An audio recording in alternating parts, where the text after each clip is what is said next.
চুল পড়ে না এমন মানুষ খুঁজে পাওয়া খুবই দুর্লভ। প্রত্যেকেরই কম বেশি চুল পড়ে থাকে, কারো হয়তো বেশি, কারো হয়তো অনেকটা কম। প্রতিদিন অন্তত ১০০টা চুল পড়া সেটা সবসময় স্বাভাবিকভাবেই ধরা হয়, কিন্তু এর থেকে বেশি যদি চুল পড়ে সেক্ষেত্রে সেটাকে অতিরিক্ত হেয়ারফল বলা হয়।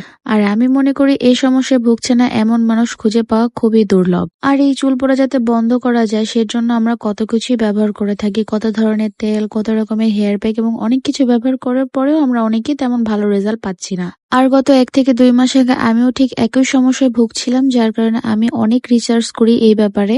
মাত্র ২টি উপকরণ দিয়ে কিভাবে আমি এই চুলের সিরামটি তৈরি করলাম সেটাই আজকে আপনাদের সাথে শেয়ার করব। তবে আমি এটা ব্যবহার করে প্রমাণিত ১০০% ভাবে চুল পড়া কমবে এবং নতুন চুল গজাবে। গত ১ থেকে ১.৫ মাস আগে আমার চুল অনেকটাই কমে গিয়েছিল। এটা ব্যবহার করার পরে আলহামদুলিল্লাহ আমি খুব ভালো একটা রেজাল্ট পাই, যার কারণে আপনাদের সাথে শেয়ার করলাম। তো কথা না বাড়িয়ে রেসিপিতে ফিরে যাই।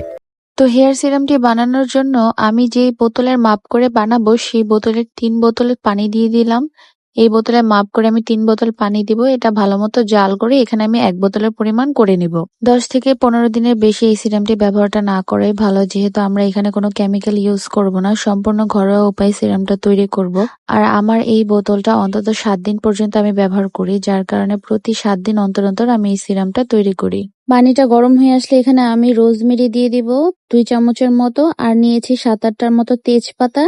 এবার এগুলো ভালো মতো পানিতে ফুটিয়ে নেব। একটা জিনিস সবসময় মাথায় রাখবেন, যখন রোজমেরিটাকে জাল করা হবে তখন কিছুক্ষণ পরেই পানির কালারটা অনেকটাই চেঞ্জ হয়ে যায়। তবে অনেকে আমরা ভাবি হয়তো যে রোজমেরির সব গুণাগুণ হয়তো পানির সাথে মিশে গিয়েছে, এই দিকটাই আমরা অনেকে ভুল করে থাকি। তবে রোজমেরি আর তেজপাতার এই পানিটা মিনিমাম ঘড়ি ধরে ১৫ মিনিট জাল করে নেবেন, এতে করে ভালো ফল পাবেন। আরেকটা কথা, রোজমেরিটা আমি বড় একটা সুপার শপ থেকে পারচেজ করেছি। আপনারা আপনাদের আশেপাশে যে কোনো সুপার শপে পেয়ে যাবেন, অথবা বড় কোনো পাইকারি মার্কেটে গেলেও আপনারা এই রোজমেরিটা কিনতে পারবেন। এটা ড্রাই রোজমেরি, আপনারা চাইলে রটাও দিতে পারেন।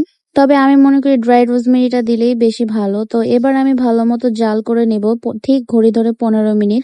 আর এই সময় একটু পরপর নেড়ে দিব যাতে রোজমেরিগুলো ডুবে যায়, যেহেতু রোজমেরিগুলো উপরে একটু ভেসে থাকে।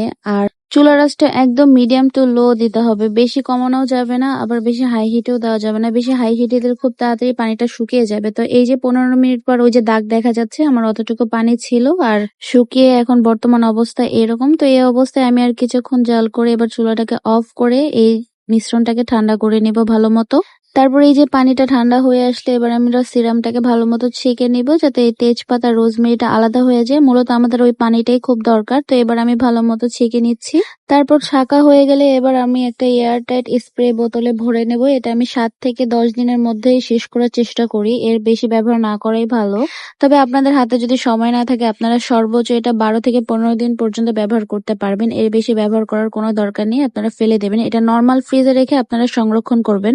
আপনাদের সবার কাছে আমার রিকোয়েস্ট, অন্তত একবার হলেও এই হোম রেমেডিটি ব্যবহার করে দেখবেন। আশা করি খুবই ভালো রেজাল্ট পাচ্ছেন। যারা অনেক কিছু ব্যবহার করেছেন কিন্তু কোনো উপকার পাচ্ছেন না, তাদেরকে বলবো একবার হলেও এই সিরামটা ব্যবহার করতে। তারা অবশ্যই উপকার পাবেন এবং কথা দিচ্ছি আপনারা এই সিরামের ফ্যান হয়ে যাবেন, ঠিক আমার মতো। যেহেতু অর্গানিক প্রোডাক্ট, অবশ্যই হাতে সময় অথবা ধৈর্য নিয়ে প্রোডাক্টটিকে ব্যবহার করবেন, অবশ্যই ভালো রেজাল্ট পাবেন ইনশাআল্লাহ।